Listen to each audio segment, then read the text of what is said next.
All right, let's start out by saying Barak Atah Yahweh, Ba'Hashem Yahushai, Ba'Hashem, Racha Kudash. All right, let's start off by Welcome saying to another live lesson. The name of this one is How Did Ephraim Get to America?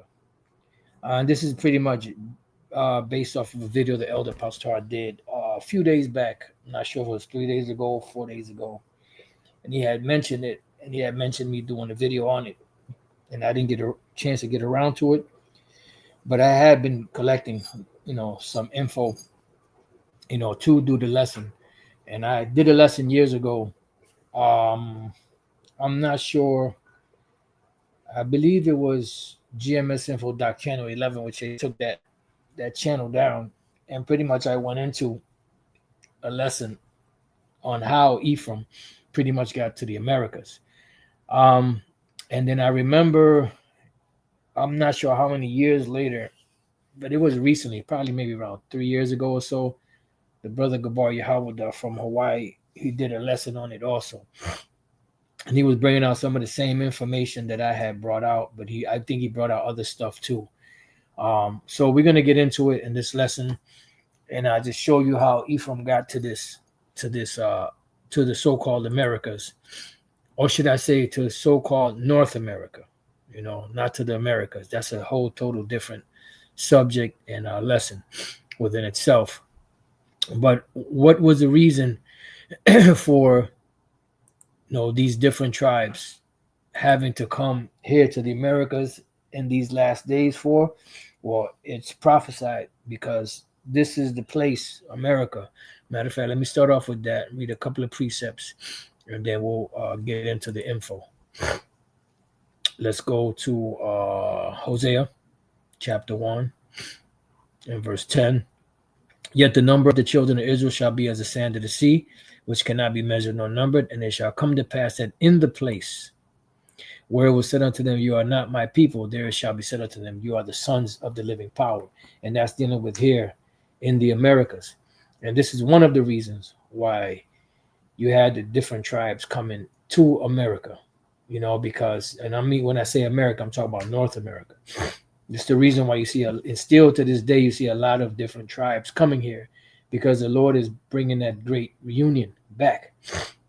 The two main tribes, or the two head tribes that would put this together, so to speak, would be Judah, first and foremost, so-called Negroes, and Ephraim, second in the lineup, which are the so-called Puerto Ricans of Indian and Negro descent. All right, so let's go from there to Ezekiel 37, straight to the point, verse 15. The word of the Lord came again unto me, saying, moreover, thou son of man, take thee one stick and write upon it for Judah, for the children of Israel his companion, and for the children of Israel his companions. Now, you had the kingdom that was broken up into two. You had the kingdom of Judah and the kingdom of Ephraim. You had the southern kingdom, which was Judah, Benjamin, Levi, and you had the northern kingdom, which was Ephraim and the rest of the tribes, which back then there were 10. Okay? It says, and the children of Israel his companion, then take another stick and write upon it for Joseph. Now, Joseph is, interchangeable with Ephraim. I'm going to show you that. This is why in the book of Revelation, the 7th chapter, it says that, it speaks about the tribe of Joseph. It doesn't mention Ephraim because Joseph and Ephraim are interchangeable with each other. Numbers 1 and 32. Of the children of Joseph, namely of the children of Ephraim. See, because the name of Joseph and the name of Ephraim are interchangeable one with the other. All right, so that's the main thing we need out of that verse there. So going back here, you have the kingdom of Judah and the kingdom of Ephraim, or the kingdom of Israel, joining. The Lord told Ezekiel, put one set of them, put the southern kingdom on one stick, and then put the northern kingdom on another stick. The stick of Ephraim, and for all the house of Israel his companions, and join them. See, join them unto one to another unto one stick. And this is why when we go out there on the streets, you see the 12 tribe signs, which you never really see anybody else with that 12 tribe sign, except for Esau. Esau has their own version of it, that they say that so-called European nations are Israelites. That's what you get. That's where you get the term Hebrew Israelism, which vocab tries to pin that on us. We're just Hebrew Israelites, and pretty much but you don't see anybody here in America, or anywhere else really, going out on the streets with a actual 12 tribe sign, having the ancient names of the tribes and the modern day names of the tribes, which the names of the tribes were changed by Esau when they got here. And there's so many receipts on that, how they changed everything. This is why Christopher Columbus brought an interpreter with him. Luis de Torres, Pastor always goes into that. I've done a few lessons on that myself. And one of the main languages he spoke was Hebrew and Aramaic, which is stems from the Hebrew. And the reason why he brought him was because Christopher Columbus knew exactly where he was going, and he knew exactly who these people were because he used to study the scriptures. He used to get into the scriptures, and he knew about Second Esdras because it mentioned it in the movie Paradise Lost, which with Gerard Depardieu, and he mentioned Esdras, and the friar that was speaking to him, he said Esdras is a Jew, so he knew that this side of the world existed. He knew that the Israelites were here, but they made it seem like they were just on a quest, on a voyage that no one knew about. They just happened to run across the main. Oh wow, we found new land, new territory, the new world. No, they already knew about this. All right, but that in itself is another lesson. It says, and joining one to another into one stick, and they shall become one in thine hand. And that's why we go out there on the streets with this, sign that you see, the 12 tribe sign. Mostly, some brothers have it on wood, which is the way that we did it at One West. But some brothers, have the what you call that foam, styrofoam, or the other, the thinner ones where they just get the 12 tribe sign and put it on that as a sign. But most of I'm sorry, all of the GMS camps have the wooden sign. The other signs, like the nuclear explosion, or missiles, the MOTB and all that, they have it on the other type of backing. But the word here for stick is itazah, which is itazah is the Hebrew word for a tree, for a tree, right? So it says tree, wood, timber, stock, plank, and this is what we have. We have a plank, like the pirates used to make people walk the plank. It was like a diving board almost, and they will make you walk the plank, and as soon as you get to the end, you either jumped off or they might have stuck you in the ass with a sword, and made you jump into the waters, to get ate up by sharks. All right. So this is a plank. So that's what we have out there when we go out to the streets. We have a plank with the 12 tribes, and on the top it says the 12 tribes of Israel, and then it goes on and names all of the ancient names: Judah, Benjamin, Levi, so on and so forth. And then it goes on to name the modern day names that we call today, so-called Negroes, Latinos, Native Americans, so on and so forth. Y'all seen the sign before, okay? So let's go back, read that again, and then we can go into this history. So it says, and joining one to another into one stick, and they shall become one in thine hand. And when the children of Israel, thy people, when the children of thy people shall speak unto thee, saying, wilt thou not show us what thou meanest by these?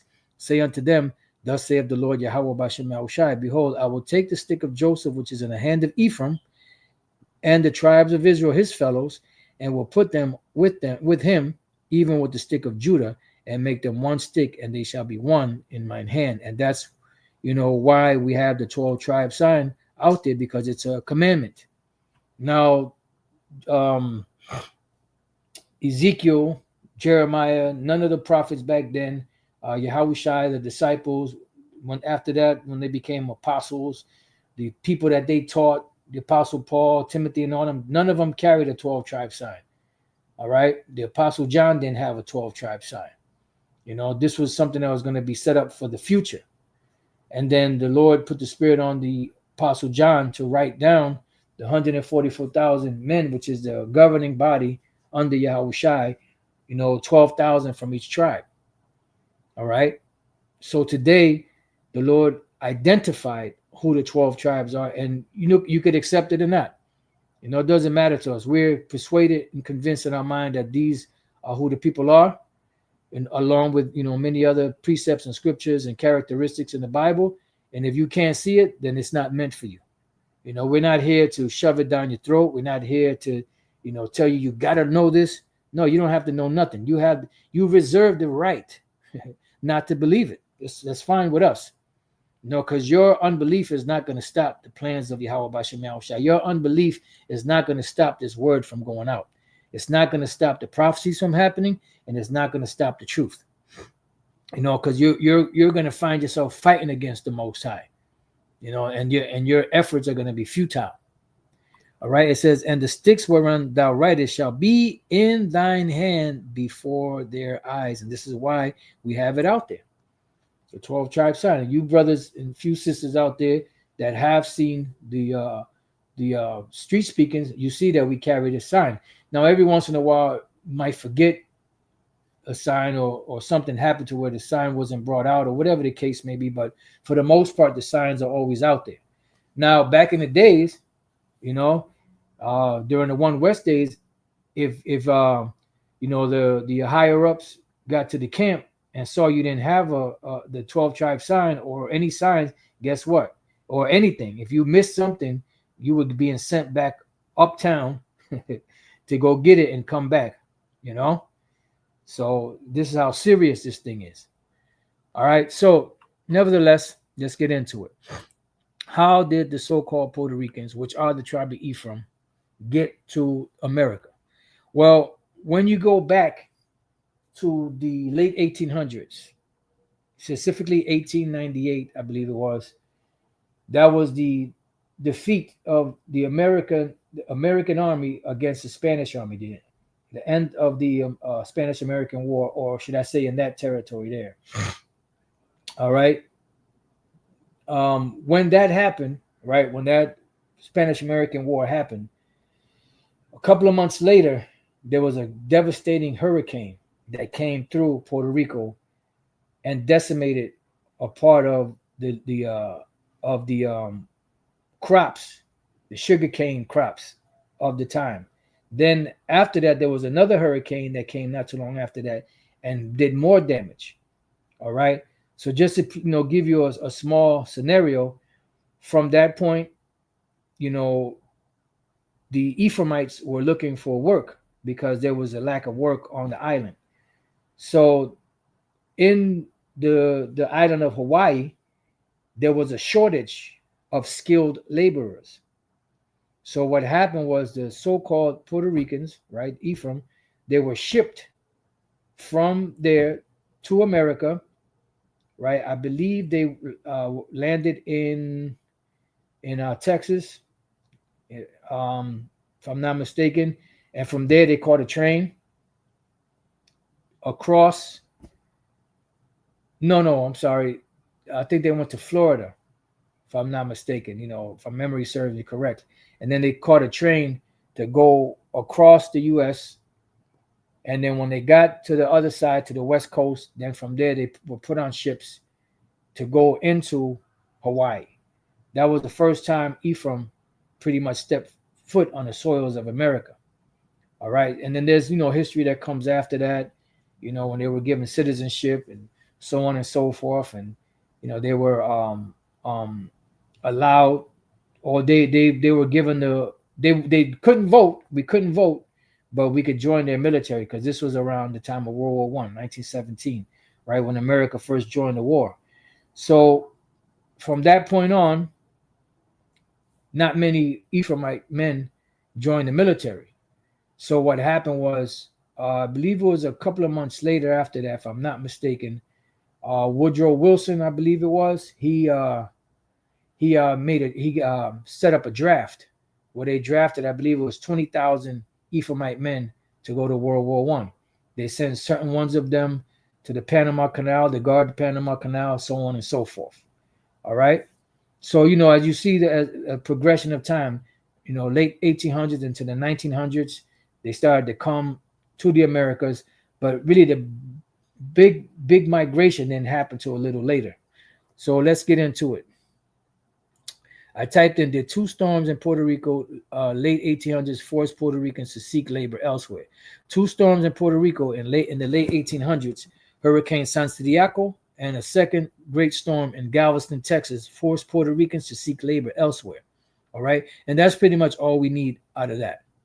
So this is the reason why Ephraim started to come to the Americas. This great hurricane, but this great hurricane was the start, and the ending of the Spanish-American War was the start of Ephraim, which is the head tribe of the Northern Kingdom, coming to the Americas. So the Lord was making a way, a smooth transition for them to come here.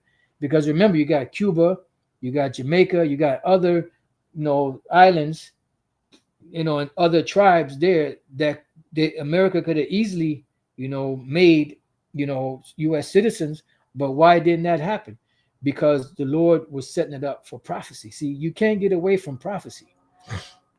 All right. So here we have Puerto Rican immigration to Hawaii. Puerto Rican migration to Hawaii began when Puerto Rico's sugar industry was devastated by two hurricanes in 1899. The devastation caused a worldwide shortage in sugar and huge demand for the product from Hawaii. Consequently, Hawaiian sugarcane plantation owners began to recruit the jobless but experienced laborers from Puerto Rico in 13 separate groups. 5,883 Puerto Rican men, women, and children traveled by ship, train, then ship again to the islands of Hawaii to begin their new lives on the sugar plantations. And this is why when you go to Hawaii, you have a lot of Hawaiians that have Spanish-sounding names, okay, last names, because you had a migration, a mixture of Ephraim with Japhet, the original inhabitants of those lands. All right, let's see what else we can get from here.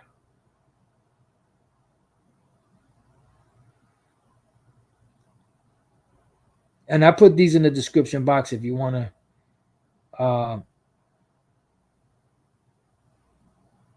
to get into it. So it says here, first immigrants from Puerto Rico. On November 22nd, 1900, the first group of Puerto Ricans consisting of 56 men began their long journey to Maui, Hawaii.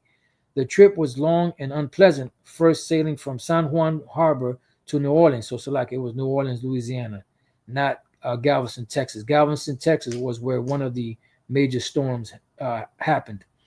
Once in New Orleans, the travelers boarded a railroad train to the port of Los Angeles, California, or San Francisco. From there, they set sail aboard the SS City of Rio de Janeiro to Hawaii. According to the Los Angeles Times, dated December 26, 1901, the Puerto Ricans were mistreated and starved by the shippers and the railroad company. Because why? Because we are Israelites, and we were under the curses. But no, that don't mean that. Shut the fuck up. They arrived in Honolulu on December 23, 1900, and were sent to work in one of the different plantations owned by the Big Five on Hawaii's 4 islands. Often groups of men and women with children, and the Big Five that's owned by the international bankers. Groups of men and women with children would refuse to continue the journey to Hawaii. A December 15, 1900, San Francisco Examiner articles said that 60 Puerto Ricans were forced onto the Rio in California, but 50 escaped. See?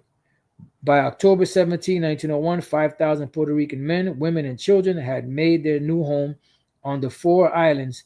Records show that in 1902, 34 plantations had 1,773 Puerto Ricans on their payrolls. From what? From 5 on their payrolls. So like 1,734 worked as field hands, and another 39 were clerks or Luna overseers, foremen. Between 1900 and 1901, 11 trips took place to move Puerto Ricans to Hawaii to work in the fields. So you get the idea. All right? You get the idea. So now, I forget what I typed in to get this, but how did Puerto Rico become a U.S. governed territory? After enjoying a brief independence from Spain, Puerto Rico was invaded by the U.S. in 1898 as part of the Spanish-American War and became a U.S. territory in the same year. People in Puerto Rico are free, but cannot vote for the U.S. president in Puerto Rico. Many American companies work out of Puerto Rico and pay no tax to the territory, which is poverty stricken. That's the same in mode of Esau. They have more than heart could wish. They pretty much go and exploit. Take people's heritage. They could never have enough. They're insatiable. They just take, but they don't give. Puerto Rico has had a rough go throughout history, of course. First the conquistadors devastated us. Then Esau in America came and pretty much mopped up the rest. You know, and that's why the Lord said. Matter of fact, let me get real quick. Isaiah chapter 47. There's the Lord cursing you devils out. And 6. It says, I was wroth with my people, I have polluted mine inheritance, and given them into thine hand. Thou didst show them no mercy. Upon the ancient hast thou very heavily laid thy yoke. So helped to forward that affliction. You helped, to make it worse than what it had to be, because you had the power to show some leniency, but you didn't. Here it is. That we had a hard way to go. The island was devastated. We had no labor, and we had to, go through America, and you didn't even want to feed us. You didn't even want to, accommodate us. Fucking devils. Zechariah 1:15. And I am very sore displeased with the heathen that are at ease, for I was but a little displeased, and they helped forward the affliction. So you went overboard with it. So do you think, because that what you did is going to go unpunished? Here it is. We're the Lord's people, the apple of his eye, his favorite, and he kicked our ass when we went off. You think that you being the wicked, the least favorable in the eyes of the Lord, you don't think you're going to pay? Or you going to pay? You're going to pay dearly. You better read the 49th chapter. Jeremiah 49 I'm talking about. All right, so let's get back. Let's see what else we could glean off of here. Puerto Rico has had a rough go throughout history for centuries, starting in the early 1500s. The Caribbean island of about 9,000 square kilometers, 3,500 square miles, in the West Indies was dominated by the Spanish. In 1493, the infamous Christopher Columbus claimed the space for Spain. And in 1508, Juan Ponce de Leon established the area's first European settlement, calling it Caparra. In 1521, this name was changed to Puerto Rico, which means rich port. And it's ironic that it would be called rich port, but the people that are the original inhabitants of there are the poorest, which soon caught on as a name for the entire island. So I didn't know that. I didn't know that devil called it Caparra. Anyway, it says the Spanish were interested in Puerto Rico as it presented them with an opportunity to grow things that would make them money. See, it's all about money with these devils. And to have military presence in this area of the ocean. Blah, blah, blah, blah, blah, blah. Right. It says here the rulers imported slaves from Africa. That's why you have some dark-skinned Puerto Ricans, which are really Judah, Benjamin, or Levi, to do the real work and began reaping the benefits. Right. So because they were killing us off, so they had to bring Judah, Benjamin, Levi, to the islands, and they were more equipped to be able to deal with those harsh treatments that they were given to us. Remember, we were like a laid back people. Even Christopher Columbus said that we weren't built to work hard like that. The Lord gave us a beautiful land. Something that was didn't take a whole lot of labor to keep, because things were already grown of their own. So when they came and they put those harsh conditions on us, especially with their diseases and everything, they started to diminish the population, and this is why they had to bring other slaves there, to fill in the place of the ones of us that didn't make it. It says they also built some significant military forts.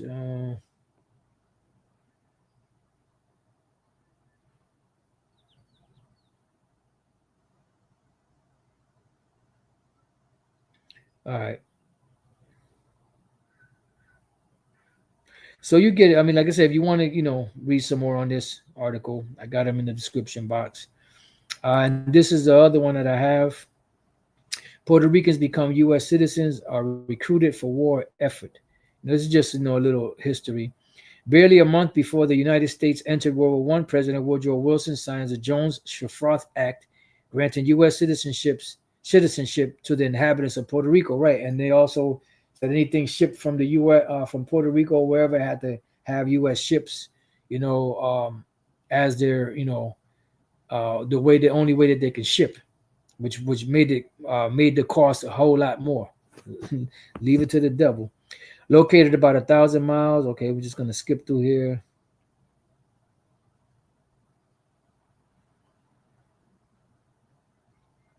So let's go down here. It says on March 2nd, 1917, Wilson signed the Jones-Shafroth Act, under which Puerto Rico became a U.S. territory and Puerto Ricans were granted statutory citizenship, meaning that citizenship was granted by an act of Congress and not by the Constitution. Thus, it was not guaranteed by the Constitution.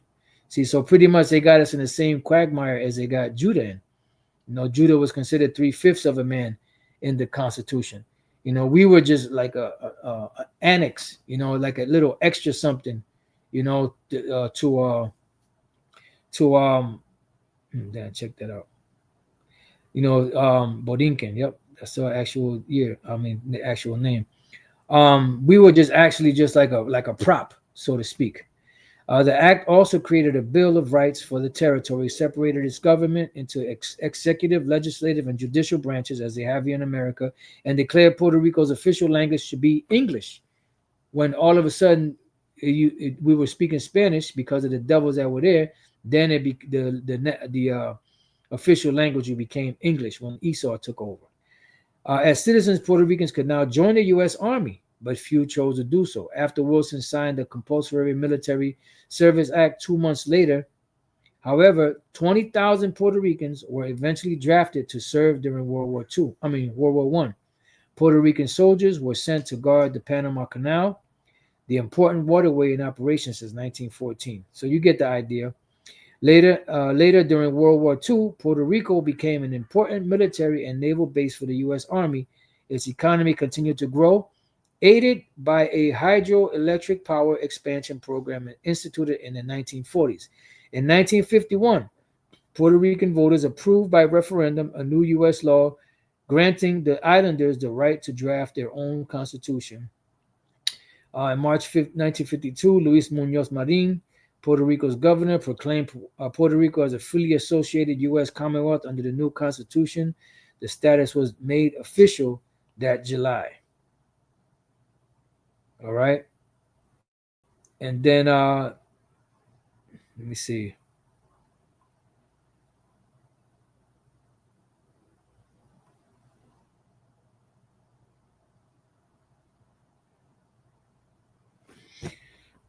All right, so let's see what we can get here. Let's try this.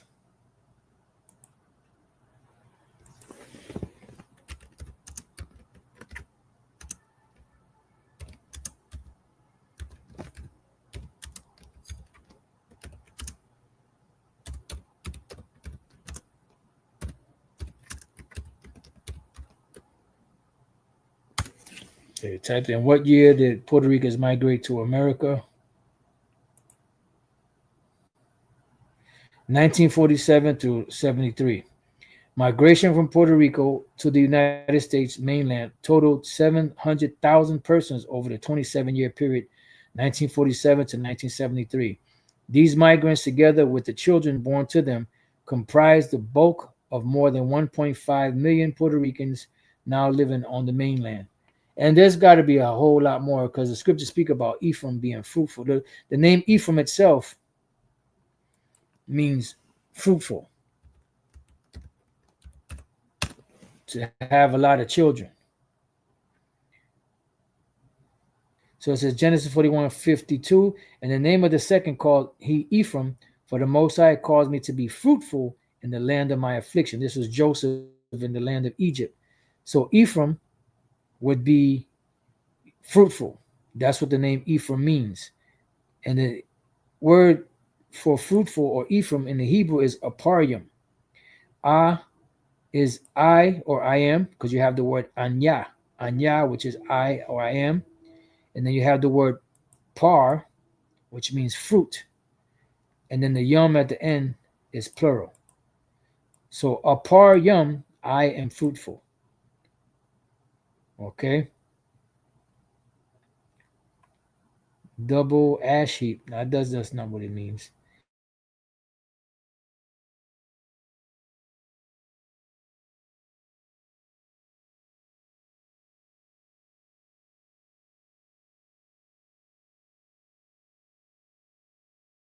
But what happened?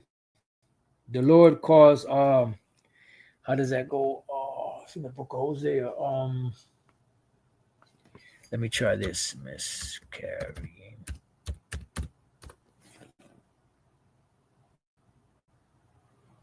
Hosea. Oh, that's beautiful. Okay, so you know what? I got that scripture already. So I'm gonna start at Hosea chapter 9, 10. I'm sorry, yeah, 10. The point is in 13, but it goes into it more. Um, just bear with me 1 second.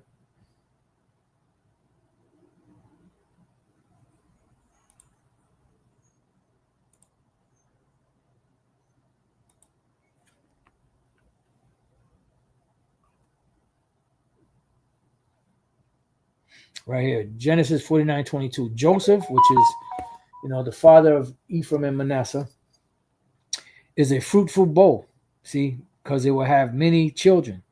And between the tribes of Manasseh and Ephraim, they're massive. Massive.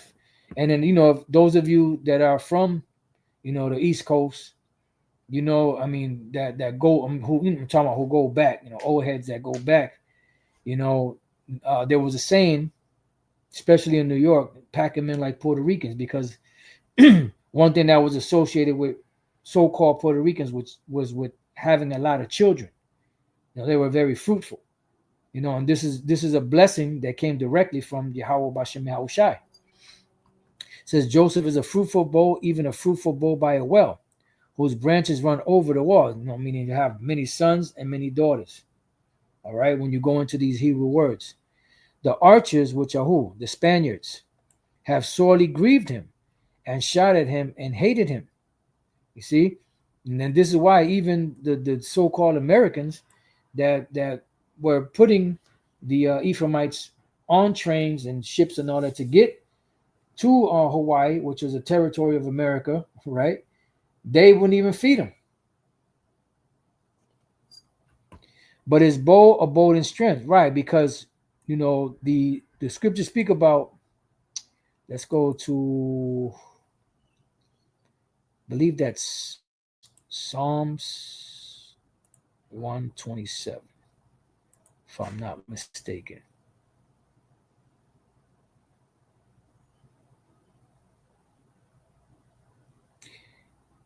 Psalms 127:3. Lo, children are the heritage of Yahweh, Bashem Yahushai, and the fruit of the womb is his reward.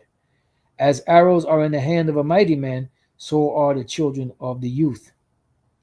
Happy is the man that hath his quiver full of them. They shall not be ashamed, but they shall speak with the enemies in the gate. Yeah, because and this is why we're doing what we're doing right now. We're speaking with the enemies at the gate and letting them know that the Lord is going to deal with them for what they did to us. Yeah, you made it hard for us. We deserve it. We had to go through it.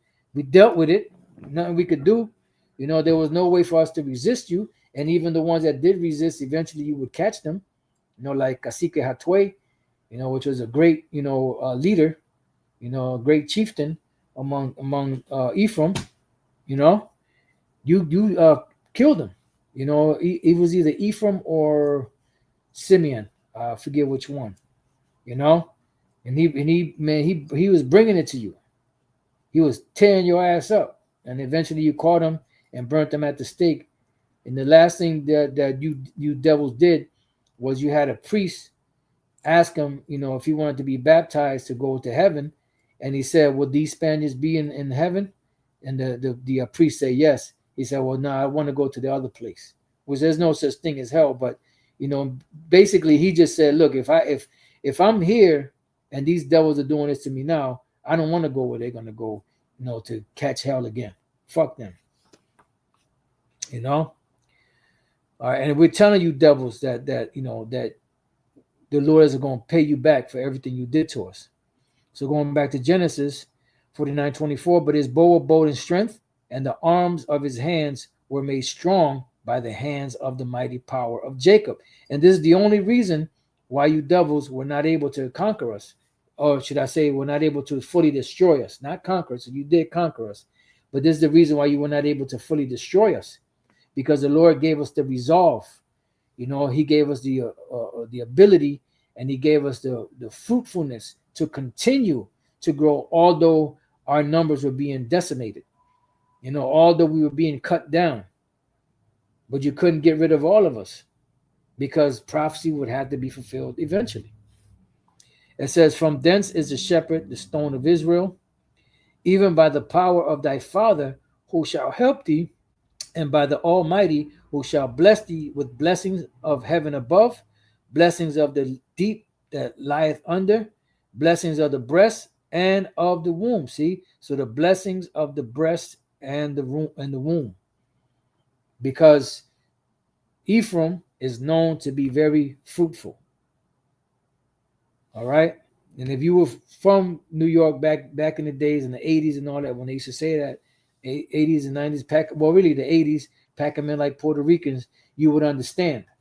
But as Elder Pastor said years ago, when he was first going into the breakdown of the scriptures of the tribes with us, he said, in order for you to really understand the characteristics of the scriptures and of the tribes, you will have to actually have lived among the tribes. Because if you don't live among them, you're not really going to understand when it says certain things about certain of the tribes and their characteristics.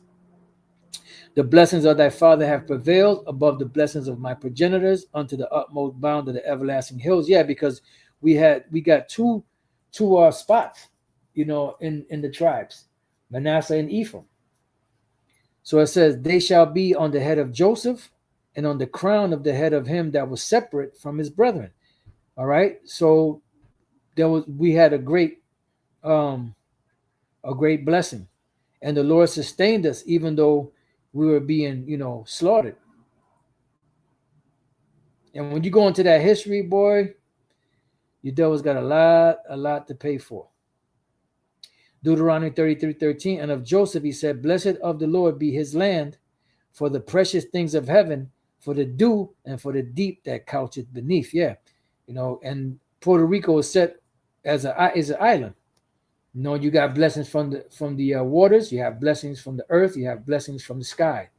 And even though you do have times where you have storms and hurricanes and things of that nature that devastate parts of the land, it's still placed in a beautiful land.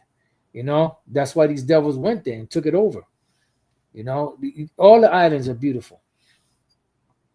"And for the precious fruits brought forth by the sun," right? Because you have these exotic, fruits, that grow there, that they import pretty much all, or should I say, export all over the planet. And that's why in the late 1800s there was a sugar shortage, because that island had a lot of they produced a lot of sugar cane, and a lot of sugar. And at that time, the sugar was in demand, big time. It says, "And for the precious thing put forth by the moon, and for the chief things of the ancient mountains," right? The ancient mountains. It says, "And for the precious things of the lasting hills." And they have a lot of hills and mountains out there. And that's where a lot of the rebels would run up to, to hide from them devils. And then they would do raids on you, on your bitch ass. and for the precious things of the earth and fullness thereof, and for the good will of him that dwell in the bush. Let the blessing come upon the head of Joseph, and upon the top of the head of him that was separate from his brethren. His glory is like the firstlings of his bullock, strong, and his horns are like the horns of unicorns. See, the unicorns represent what? The satellites, and that would be the vehicle that the Lord would use in these days, spearheaded by Judah and filled with Ephraim, to push this word out. With them, meaning with the satellites and the internet, he shall push the people together to the ends of the earth. And this is where we're at right now, on the ends of the earth. And this is how a lot of the so-called Latin tribes are waking up, because the Spirit had it. Back then, we had a page called, we had the first page. I forgot what we called it, but I remember we had a show called La Pura Verdad, which is the pure truth, and not many people were listening. And then we opened up, Spanish pages where we were doing, videos, and nobody was listening. So Apostle told us to close them down, and we got rid of them. And then eventually, the Spirit hopped back on us, and we started going into those Spanish lessons. The elder Sakaran and myself, we were doing lesson after lesson after lesson. I mean, it's like we had a heavy spirit on us to do that. And then eventually, the brothers from Cali started waking up, and they started doing Spanish lessons. The brothers in Chicago, they started waking up. They started doing Spanish lessons. And then when I went to Chicago, I believe that was 2015, if I'm not mistaken, or I think it was 2015. Brothers could remind me. I know the Bishop Manatazak, remembers. When we went out there, right? The Spirit was on me to open up the Spanish camp. So I got some of the Spanish speaking brothers. We opened up the Spanish camp, and then from that point on, then brothers still been keeping it strong. All these years, then brothers been out there diligently, continuing the Spanish camp, continuing the Spanish lessons. And then that started to trickle out, and then it started hitting Mexico, Central America, South America, the Caribbeans. So you started having, an influx of Spanish speaking brothers doing lessons in Spanish, because we speak Spanish, Elder Sakaran and myself, but since we've been in America so long, our primary language, first language, really, technically right now, would be English. So the Spirit, after a while, wasn't on us to do Spanish videos, but it's on them brothers.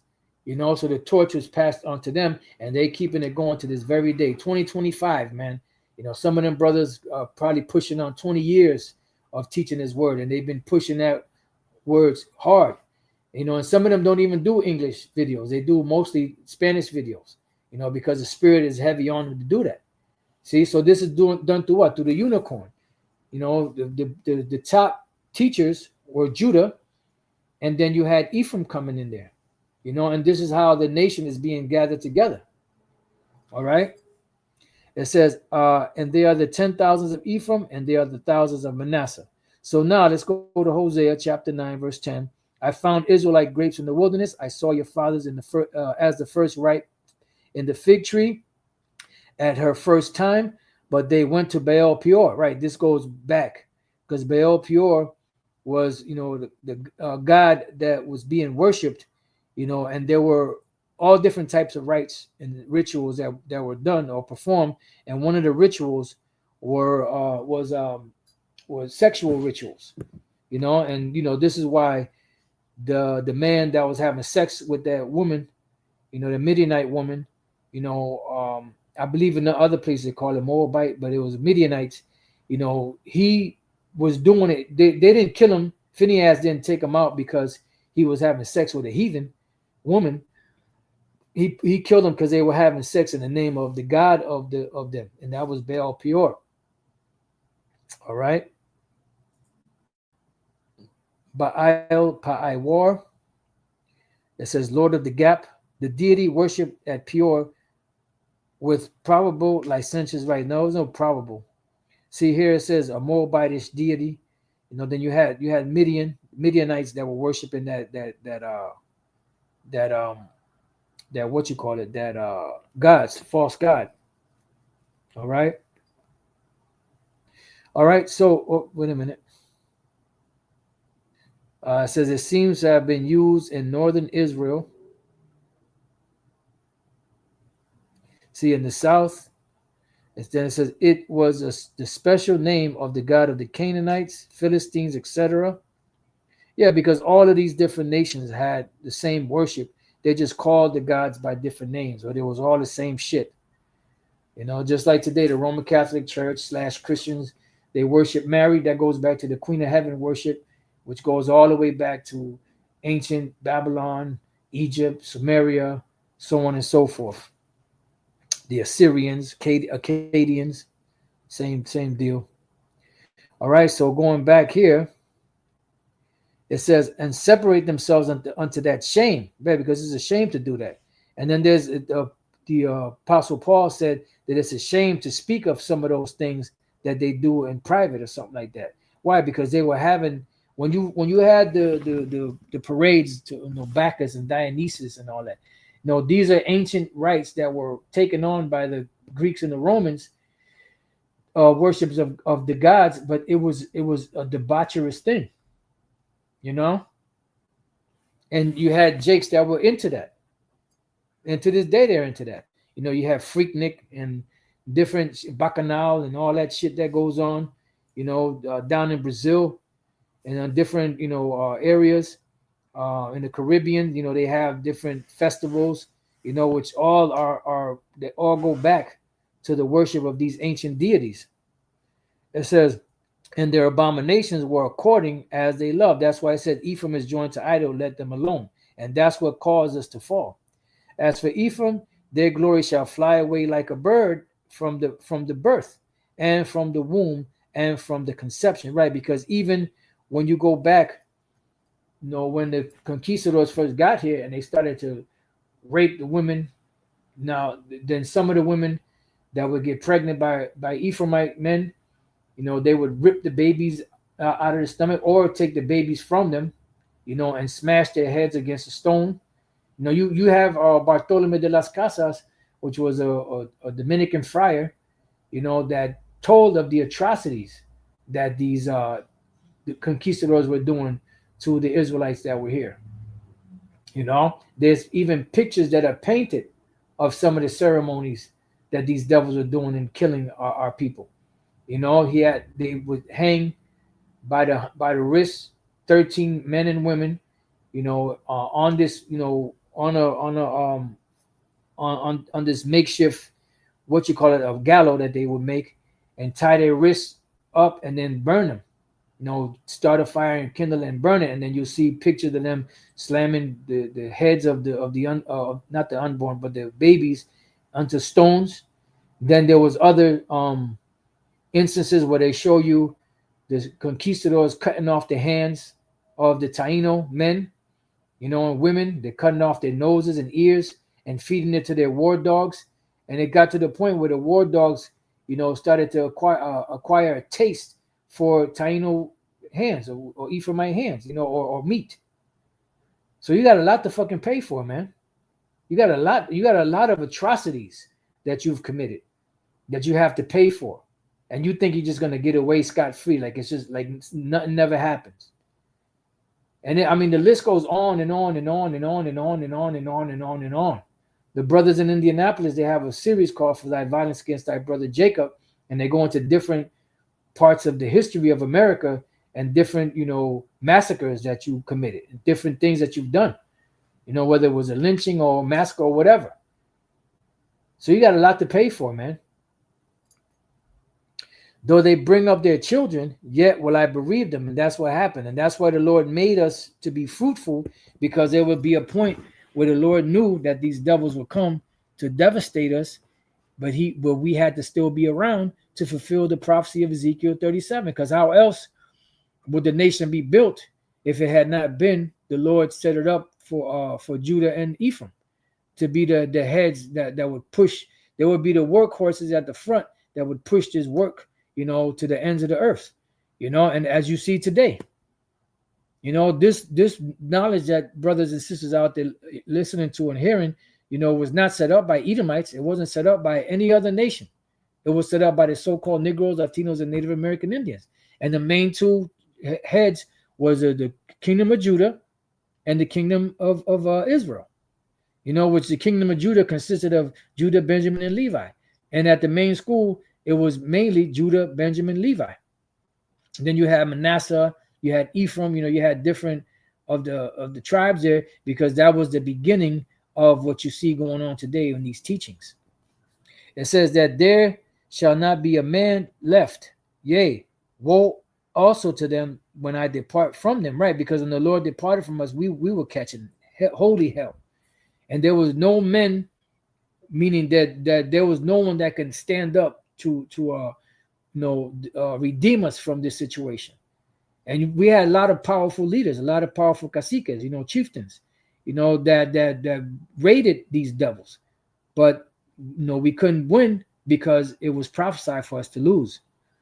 It says, Ephraim, as I saw Tyrus, is planted in a pleasant place. So the pleasant place is that island, which is a beautiful place. It says, but Ephraim shall bring forth his children to the murderer. And that's why when they granted, citizenship to the so-called Puerto Ricans, made Puerto Rico a Commonwealth of America, that's when Ephraim started sending their children here. And guess what? At the beginning of that, they mistreated us. And even through the whole migration thing, they mistreated us and still do. It says, give them, O Yahweh B'Shem Yahushai, what will thou give? Give them a miscarrying womb and dry breasts, right? And that's why you had a lot of slaughter going on.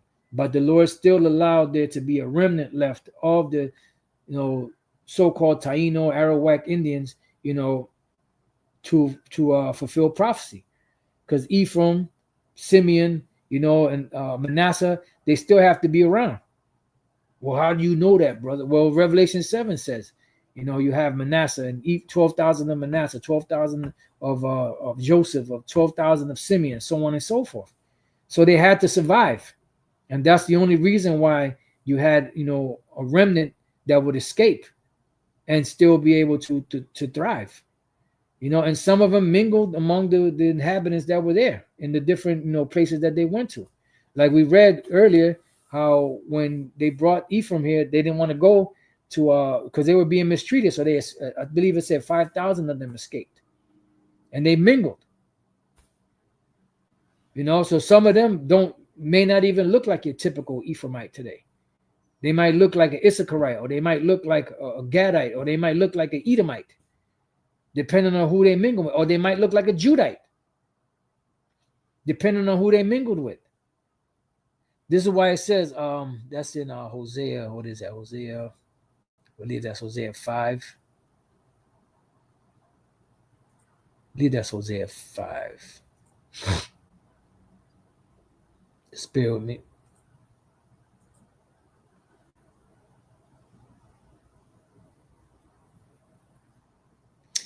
Hosea 5:3. I know Ephraim, and Israel is not hid from me. So anywhere on the planet where you have Israelites, the Lord knows exactly who they are. That's why he said, Yahushua said at the end, let the angels, which are the reapers, they're going to be the ones that's going to do the sifting. And you can't do the sifting with fleshly eyes. You can't do the sifting with the carnal eyes, because you're going to look at somebody and say, no, you're a heathen, you're an Edomite, or you're a Hamite, and you don't know what their line goes back to. But some of you guys are just that narrow. That's why the Lord said at the end, the angels are going to come and do the separation. All right, let's see what else we got here. That's pretty much it on that. You know what? Let me read on. And their wickedness is in Gilgal, for there I hated them. Because part of these, part of the book of Hosea happened also during the time of the Assyrian captivity. But remember, we escaped the Assyrian captivity and came over here. And these curses, because Hosea pretty much was cursing the northern kingdom out, and this cursing followed us wherever we went, even all the way to this side of the world. It says, for the wickedness of their doings, I will drive them out of mine house. Right. And where did we end up at? First in the land of Assyria, and then eventually over here in the so-called Americas. I will love them no more, and that's why we got fucked up. All their princes are revolters, right? The heads, the ones that were supposed to be the heads and watch over the priests and all that, they didn't do a good job. Ephraim is smitten, their root is dried up, and that's why we were decimated. They almost wiped us out, but the Lord would not allow that, because prophecy would have been, if the Lord would allow these devils to wipe out all the Ephraimites, guess what? Prophecy would have never been fulfilled. Ezekiel 37 wouldn't have been able to be fulfilled. Revelation, the 7th chapter, wouldn't have been able to be fulfilled. It says Revelation 21 would never been able to be fulfilled. They shall bear no fruit, yea, though they bring forth, yet will I slay even the beloved fruit of their womb. Right, and you see that. You see that. Let me see.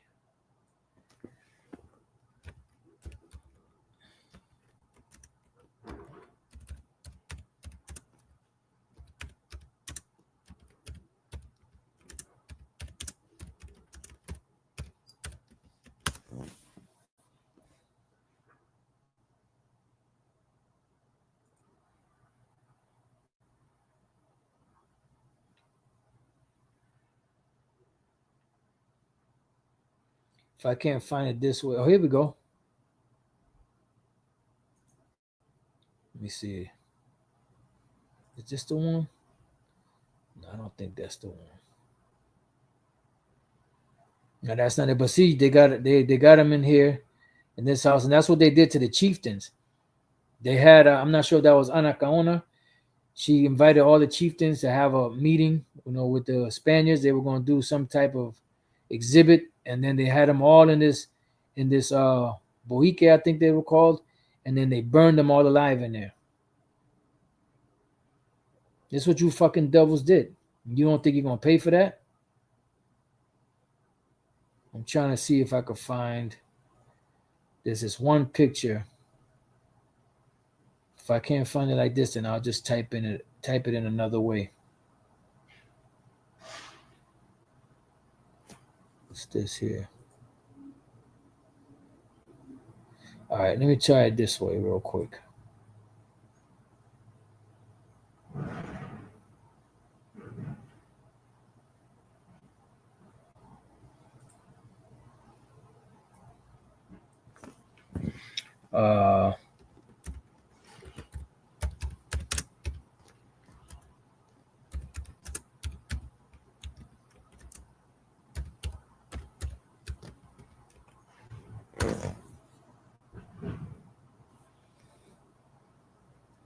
This is Hatway right here.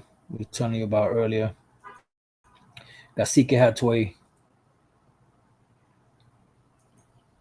We didn't want to do that.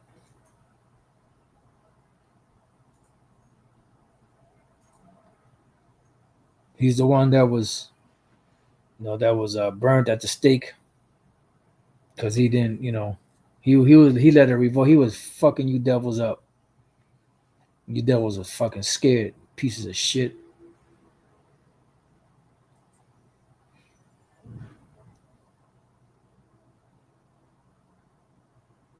There's this one picture.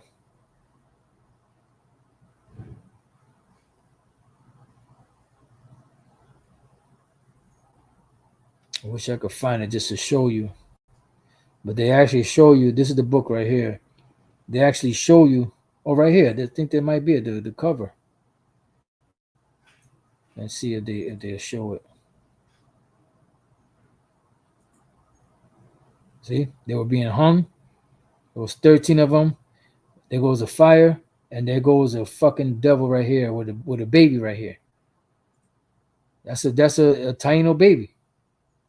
And what the fuck you think he's doing? There's a stone something over here that he's slamming the baby against this.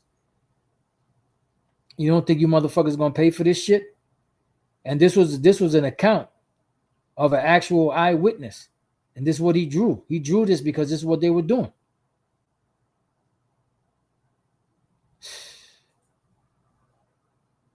So that's the one they know. They show you other pictures of it, but that's the main one.